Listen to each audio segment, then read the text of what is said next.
The NT Police investigation conducted on behalf of the coroner into the explosion that occurred on board the vessel on the 16th of April 2009, in which 5 people lost their lives, has been completed but not closed.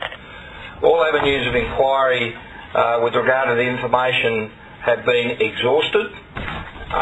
There were 2 parallel aspects to this investigation: an investigation for the coroner and a criminal investigation to determine whether or not any criminal offences had been committed. The criminal investigation has revealed information that suggests that a person or persons had intended to set a fire on board the vessel. It's unknown whether the person or persons responsible for the fire intended to cause an explosion that resulted in the loss of 5 lives. Although it is our opinion that there is at the present time insufficient evidence to charge any person with a criminal offence relating to the explosion, the criminal investigation into the matter will continue.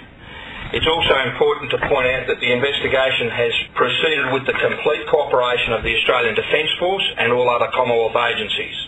ADF personnel in particular have cooperated with the investigators at every turn, and as an agency the ADF has not only cooperated but offered information to the investigation in order to further our inquiries.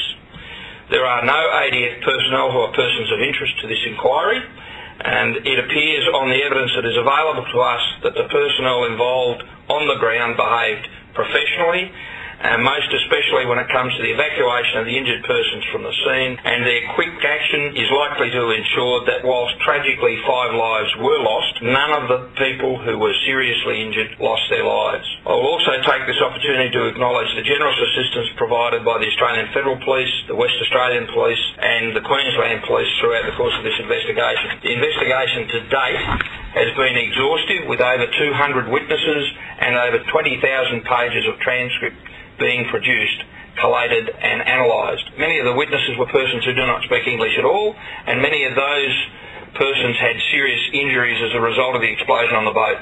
These were complications to the investigation, though ultimately not a hindrance. This is the 3rd significant police investigation in the Northern Territory which has been delivered to the coroner in electronic format.